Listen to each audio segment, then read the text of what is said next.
Selamat pagi Bapak Ibu Saudara-saudaraku. Puji Tuhan, pujian yang sangat memberkati kita. Kalau ku cari damai, ya, hanya ku dapat dalam Yesus, ya, memberkati, ya. Puji Tuhan. Pujian yang dinaikkan oleh tim doa. Baiklah saudara-saudara, kita langsung saja membuka Alkitab kita di dalam Filipi pasal yang keempat, ayat yang ke-7. Damai sejahtera Allah yang melampaui segala akal akan memelihara hati dan pikiranmu dalam Kristus Yesus. Bapak Ibu Saudara-saudara, kalau kita mempelajari khususnya di dalam suratan Rasul Paulus kepada jemaat yang ada di Filipi ini, maka kita akan menemukan bagaimana kondisi Rasul Paulus di saat menuliskan ayat ini. Kondisi Rasul Paulus pada waktu itu di penjara. Dia ditangkap karena pemberitaan Injil. Tetapi di dalam kondisi terpenjara, Rasul Paulus tetap masih memiliki damai sejahtera. Yang biasanya kalau orang masuk penjara, tidak ada lagi damai, yang ada hanya kemarahan, kekesalan, melihat situasi kondisi yang dialami. Tetapi saudara-saudara, Rasul Paulus justru menasihati jemaat yang ada di Filipi, justru dia menasihati dari penjara.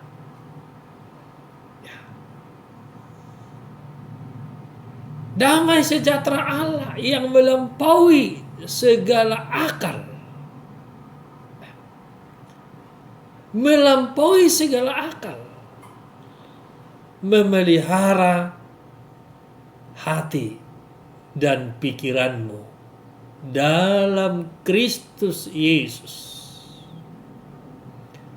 Bapak Ibu Saudara-saudara, yang dipelihara yang pertama adalah hati. Karena saudaraku, hati ini adalah pusat dari seluruh perasaan manusia di sana. Ya, emosinya dari sana. Dan yang kedua, pikirannya. Ya, dalam pikiran ada intelektual, logika, ada otak, ya, inteligensi. Nah, saudara-saudara, ini yang sering terganggu. Ya, hati pikiran itu yang sering terganggu oleh situasi yang terjadi. Tetapi saudara-saudara, Rasul Paulus menyampaikan kepada jemaat yang ada di Filipi supaya damai sejahtera Allah itu yang melampaui segala akal memelihara hati dan pikirannya. Ada dua sumber damai sejahtera. Yang pertama adalah bersumber dari dunia ini.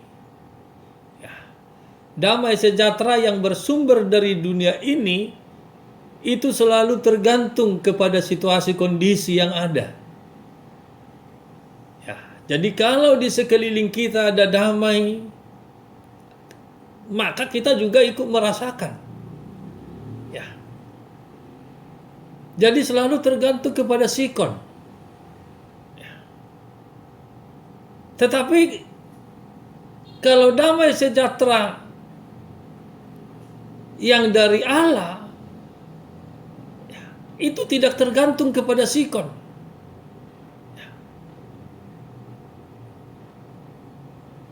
Seperti yang firman Tuhan katakan tadi, damai sejahtera Allah melampaui segala akal, melampaui akal kita, akal sehat kita. Jadi kalau yang pertama tadi sumbernya dari dunia ini yang tergantung kepada sikon, dan yang kedua bersumber dari Tuhan. Sumbernya dari Allah kita yang kita kenal di dalam nama Yesus. Itu tidak tergantung kepada situasi kondisi. Situasi bisa berubah. Tetapi kalau damai sejahtera yang diberikan oleh Allah di dalam Yesus Kristus dalam hidup kita, maka dalam situasi apapun hati kita bisa damai, hati kita bisa tenang.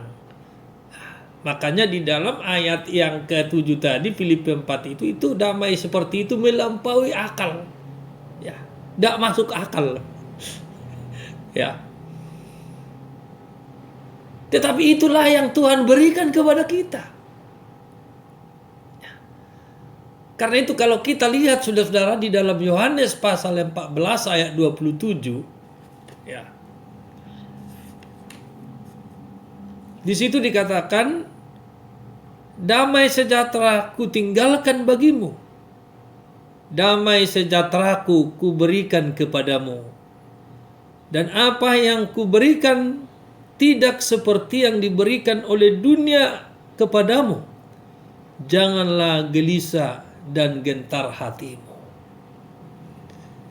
Sebelum Yesus naik ke surga, saudara-saudara, meninggalkan murid-muridnya, ya, ada satu pesan yang Yesus sampaikan kepada mereka. Karena Yesus tahu bahwa kalau dia pergi, maka situasi akan berubah. Sehingga Yesus menyampaikan kepada murid-muridnya, damai sejahtera ku tinggalkan bagimu.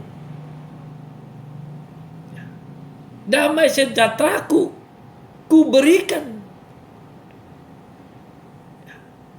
Jadi kita lihat saudara-saudara bahwa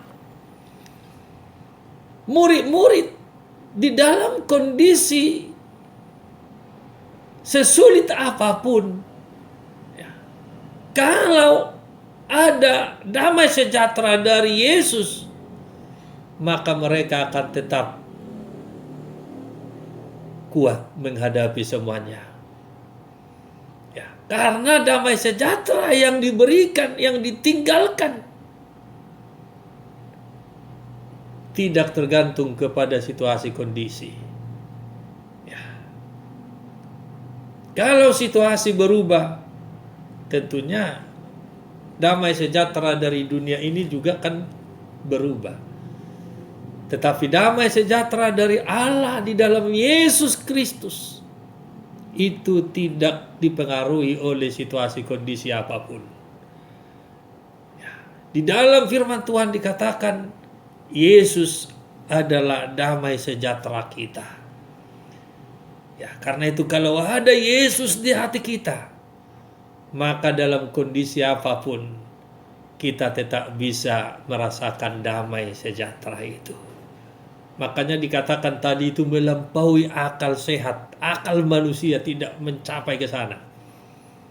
Ya, orang sudah pada tidak tenang, sudah kehilangan damai. Tetapi orang yang memiliki Yesus tetap masih memiliki damai dalam hidupnya. Ya. Bagaimana caranya supaya damai sejahtera itu tetap diam di dalam hidup kita? Ya. Yang pertama, kita harus menjaga hati dan pikiran kita. Itu yang dipelihara tadi, ya, dipelihara oleh Tuhan, tapi kita harus jaga hati pikiran kita. Jangan sampai memikirkan hal-hal yang negatif, yang bertentangan, yang tidak sesuai dengan firman. Ya. Ada dua caranya untuk kita tetap memiliki damai sejahtera Allah. Yang pertama tadi, menjaga hati pikiran kita. Amsal pasal 4 ayat 23 dikatakan, jagalah hatimu dari segala kewaspadaan, karena dari situlah terpancar kehidupan. Ya. Jadi tugas kita adalah menjaga hati kita, pikiran kita. Setelah kita sudah melakukan tugas kita menjaga hati dan pikiran kita, kita berdoa, kita datang kepada Tuhan, maka Yesus memelihara itu. Ya. Yesus akan hadir di sana memelihara hati dan pikiran itu. Ya, tugas kita adalah menjaga hati pikiran itu. Ya, Tuhan yang memelihara untuk tetap bisa damai, ya, dalam hati dan pikiran kita ini. Karena itu kalau ada gangguan pikiran, pikiran-pikiran yang negatif, memikirkan hal-hal yang kotor, yang tidak baik, tolak semua dalam nama Yesus. Ya, kalau ada perasaan-perasaan takut di hati kita, perasaan gelisah, cemas, tolak dalam nama Yesus. Ya, undang Yesus hadir di sana. Sehingga hati itu, pikiran itu akan kembali tenang. Haleluya. Ya. Salah satu tempat yang sering kali diserang oleh iblis adalah hati dan pikiran manusia. Ya. Dan Tuhan datang untuk memperbaharui ini. Hati pikiran itu dipulihkan. Sehingga apa yang sering dirusak, diserang oleh iblis ini, kalau ada Yesus di sana, maka manusia akan penuh dengan damai sejahtera dalam kondisi apapun. Haleluya. Karena itu mari kita jaga hati pikiran kita. Ya. Baru yang kedua, saudara-saudara, ya. Tadi bagaimana cara kita untuk tetap memiliki damai sejahtera? Yang pertama tadi, menjaga hati dan pikiran kita. Baru yang kedua adalah memperhatikan jalan hidup kita tetap berjalan sesuai dengan firman Allah. Mari kita baca dulu dalam Yesaya pasal 48 ayat yang ke-18.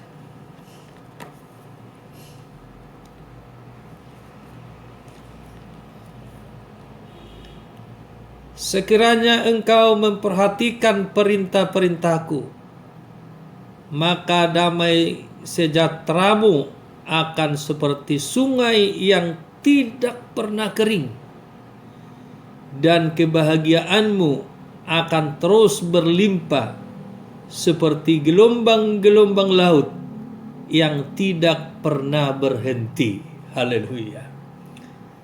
Saudara-saudara, firman Tuhan ini berkata, sekiranya engkau memperhatikan perintah-perintahku, memperhatikan perintah Tuhan, hidup berjalan sesuai dengan firman Allah, maka dikatakan damai sejahteramu akan seperti sungai yang tidak pernah kering.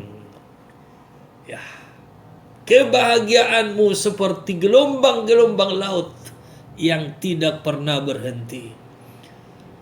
Haleluya. Bapak, Ibu, saudara-saudara, perlu kehidupan ini untuk tetap kita jaga hati kita, untuk tetap memperhatikan langkah-langkah hidup kita supaya berjalan sesuai dengan firman Allah. Sehingga damai sejahtera yang Allah berikan itu tetap terjaga, tetap tinggal dalam hati kita. Haleluya. Ya. Karena itu mari Bapak, Ibu, saudara-saudara, dalam situasi kondisi apapun, manusia pada umumnya sudah kehilangan damai sejahtera. Ya, ketakutan terjadi di mana-mana. Ya. Tetapi hari ini dengarlah firman Tuhan. Ya. Damai sejahtera yang melampaui segala akal. Ya. Itu memelihara hati dan pikiran kita. Ya. Situasi bisa berubah. Tapi kalau hubungan kita dengan Tuhan terus terjaga, ya, saya percaya dalam situasi apapun kita tetap memiliki damai sejahtera. Ya, puji Tuhan. Haleluya. Mari kita berdoa.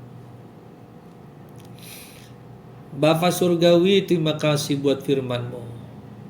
Engkau adalah damai sejahtera kami, ya Tuhan. Biarlah Engkau tetap tinggal di dalam hati kami, Yesus,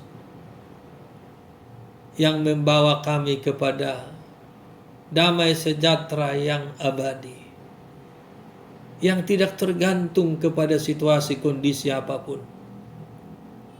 Damai sejahtera dari-Mu melampaui segala akal manusia.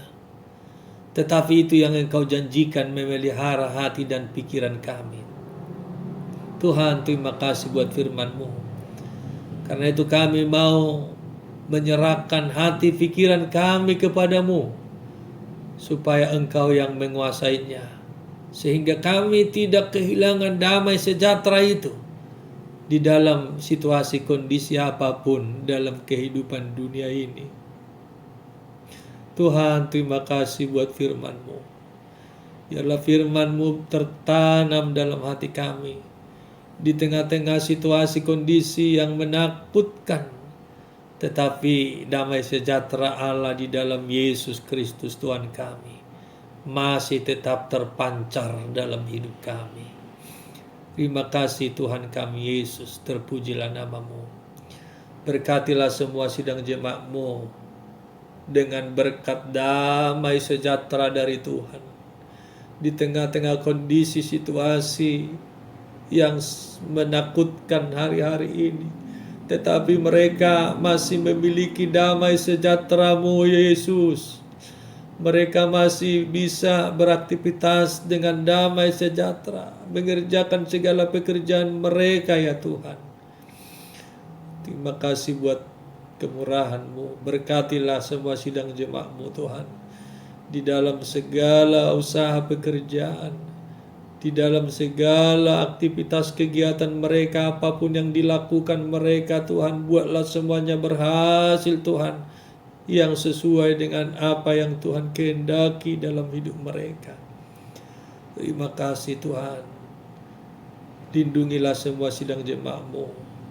Jauhkan dari segala mara bahaya, bahaya kecelakaan, bahaya virus corona yang masih mewabah hari-hari ini. Tuhan, jauhkan semuanya itu. Lindungi mereka semuanya. Hamba-Mu berdoa, turunkanlah damai sejahtera itu di dalam hati dan pikiran kami semua, supaya itu yang memelihara kami ya Tuhan, sehingga kami dalam kondisi apapun yang bisa berubah, tapi damai itu tetap ada dalam hati kami, karena Yesuslah damai sejahtera kami dalam kehidupan ini. Terima kasih Tuhan kami Yesus, terpujilah nama-Mu. Di dalam nama berkat Tuhan kami Yesus Kristus, kami sudah berdoa dan mengucap syukur. Haleluya. Amin. Puji Tuhan. Selamat pagi. Tuhan memberkati kita semuanya.